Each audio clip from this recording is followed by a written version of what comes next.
بسم اللہ الرحمن الرحیم۔ محترم دوستان ذی وقار، السلام علیکم ورحمۃ اللہ وبرکاتہ۔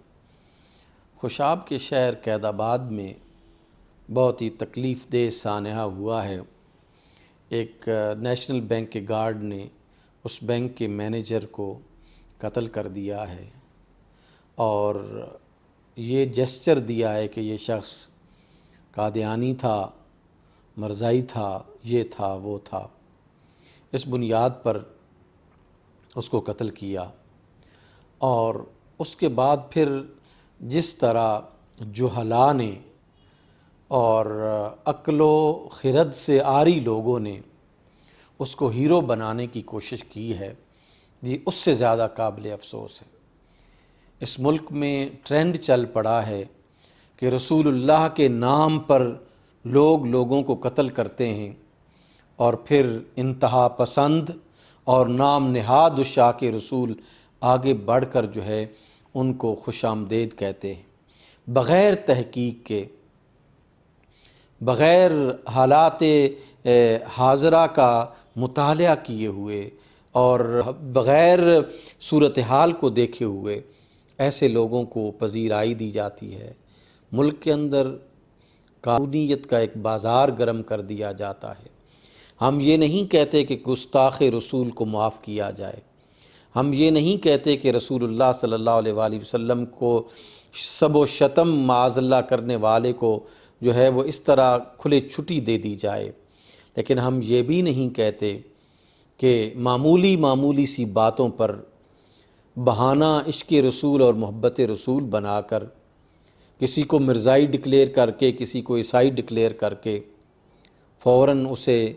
قتل کر کے اپنی ذاتی رنجشیں جو ہیں وہ ختم کی جائیں۔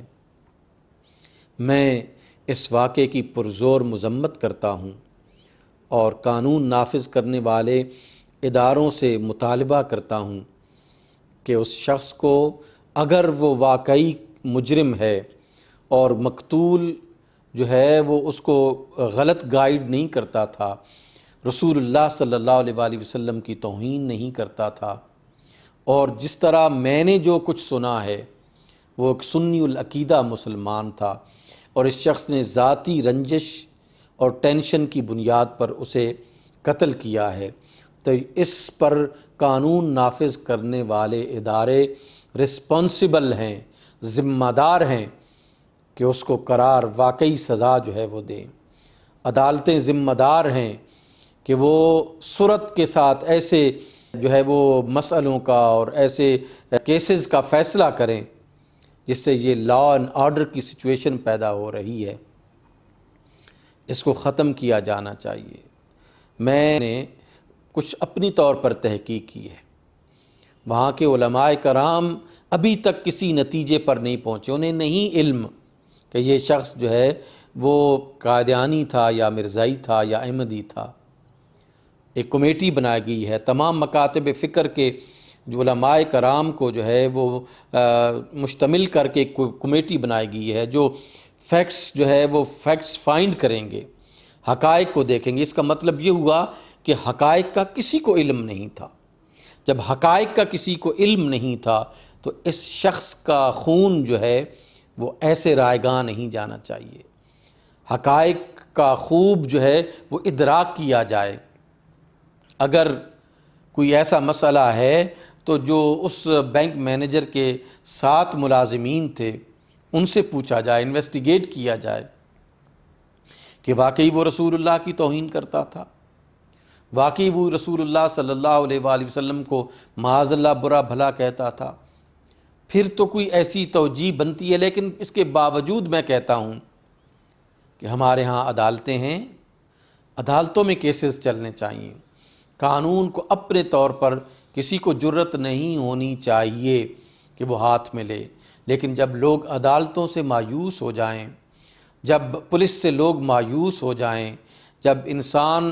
اس طرح ہو جائے کہ اس کو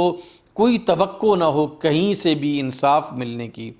تو ظاہر ہے کہ پھر وہ قانون اپنے ہاتھ میں لیتا ہے۔ ہمارے ریاستی پولیس جو ہے اس کو چاہیے کہ وہ اپنے آپ کو درست کریں، اور عدالتوں سے گزارش ہے کہ کیسز کا اس طرح فیصلہ کریں کہ واقعی انصاف جو ہے وہ ہوتا ہوا نظر آنا چاہیے، ورنہ اس ملک میں لا قانونیت ایسی پھیلے گی، ایک شخص دوسرے شخص کو قتل کرے گا، دشمنیاں جو ہیں وہ ختم کی جائیں گی اور نام دین کا استعمال ہوگا، دشمنیاں جو ہے وہ پوری کی جائیں گی اور نام رسول اللہ کا لیا جائے گا۔ کتنے کیسز ہیں جو 295 295 اور 295 کے تحت جو ہے وہ رجسٹرڈ ہوئے ہیں، اور بعد میں پتہ چلا کہ وہ ذاتی پرخاش کی بنیاد پر جو ہے وہ ہوئے ہیں۔ سو اس قانون کا غلط استعمال جو ہے وہ اس قانون کو بہت کمزور کر رہا ہے۔ اس قانون پر انگلیاں اس وجہ سے اٹھ رہی ہیں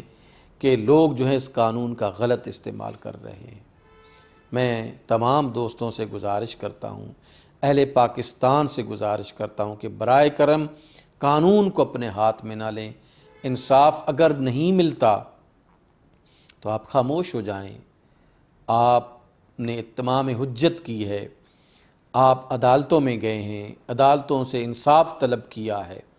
آپ کو انصاف نہیں ملا